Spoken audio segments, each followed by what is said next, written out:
Welcome back to Sissy Maya. Here, we embrace true femininity.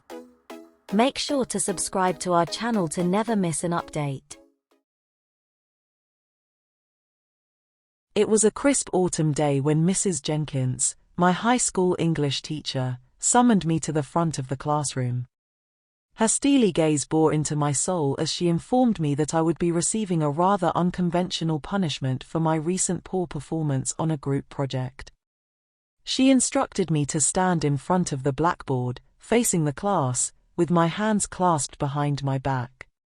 I felt a shiver of apprehension run down my spine. Little did I know that this seemingly innocuous request would forever alter the course of my life.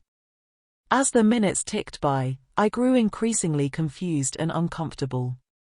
Mrs. Jenkins began to question me about my gender identity, asking if I had ever considered myself to be feminine or masculine. I stuttered and stammered, unsure of how to answer. She nodded knowingly, her lips curling into a sinister smile. "I see," she purred, "it seems that you need a bit of a feminizing lesson." Without further ado, she reached into her desk and produced a small bottle labeled Feminizing Formula. She explained that it was an experimental serum designed to alter an individual's hormonal balance, making them more feminine in appearance and behavior. As she unscrewed the cap, the sharp tang of estrogen filled the air.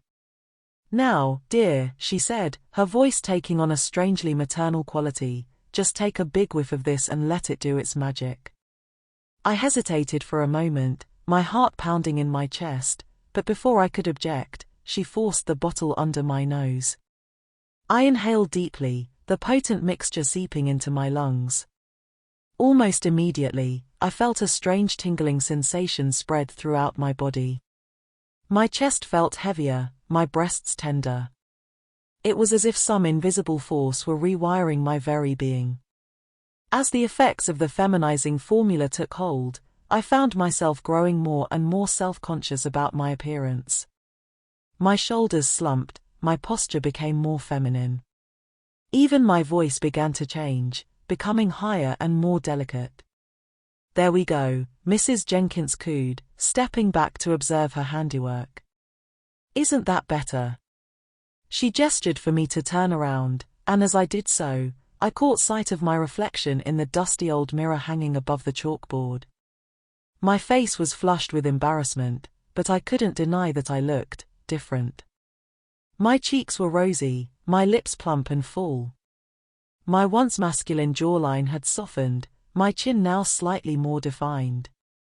Even my hair, which I had always kept short, now fell in soft waves around my shoulders. As the class stared at me in shock, I felt a strange mix of shame and arousal wash over me. I had never felt so exposed before, and yet at the same time, there was something exhilarating about it. Mrs. Jenkins clapped her hands together, signaling for the rest of the class to take their seats. "Now, class," she said, her voice barely above a whisper, "I trust that this little demonstration has taught us all a valuable lesson about the importance of teamwork and diligence." She fixed me with a steely gaze, her lips curling into a satisfied smile. "And as for you, Mr. Johnson," she purred, "I think it's safe to say that you've been feminized." The rest of the day passed in a blur of confusion and self-loathing. Every time I moved, every time I spoke, I was acutely aware of my transformed body. The girls in my class whispered and giggled behind their hands, exchanging glances and whispering about how cute I looked. Even the boys, who had once been my friends, couldn't meet my eyes without a trace of pity. I spent the remainder of the school day in a state of disbelief and despair, wondering if I would ever be able to go back to the person I once was. When the final bell rang, signaling the end of the school day, I fled the classroom, not daring to face Mrs. Jenkins again. I raced down the hallway, my heart pounding in my chest, tears streaming down my face. I didn't know where to go or what to do. All I knew was that I needed to get away from there, away from the stares and whispers and the constant reminder of what had happened to me. I wandered aimlessly through the empty parking lot, my thoughts spinning out of control. The autumn air was cold and crisp against my bare skin, but I couldn't seem to feel anything but the fire burning inside me. How could she do this to me? How could she change me into something I didn't want to be? The questions swirled endlessly in my mind, refusing to be silenced. Just then, a figure emerged from the shadows. It was Alex, one of the popular guys from my class. He walked up to me, his expression a mix of confusion and concern. "Dude," he said, "what happened to you? You look different."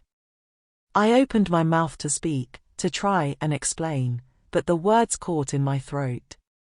All I could do was stare at him, feeling more lost and alone than ever before.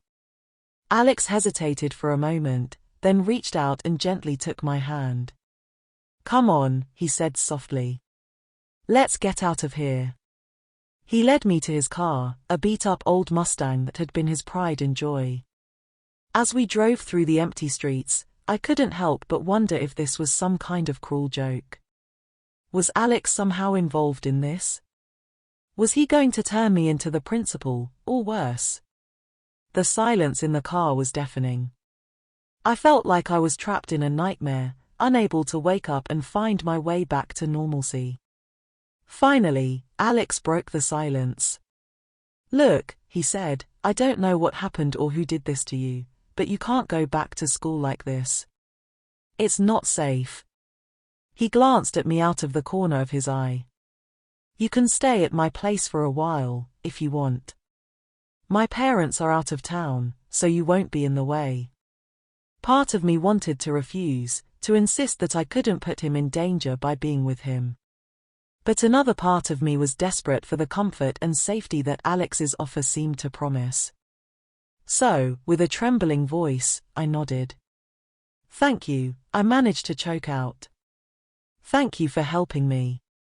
As we pulled up to Alex's house, I could feel the weight of the day pressing down on my shoulders. The sun was setting, painting the sky in shades of orange and pink, but I couldn't find any beauty in it. All I could see was the darkness that had descended upon my life, the monstrous transformation that had turned me into someone I no longer recognized. "You don't have to say anything if you don't want to," Alex assured me as we got out of the car. "We can just watch TV or play video games or something. Whatever you feel like doing." He offered me a small smile, but it didn't quite reach his eyes. "It's gonna be okay," he said. I wished I could believe him.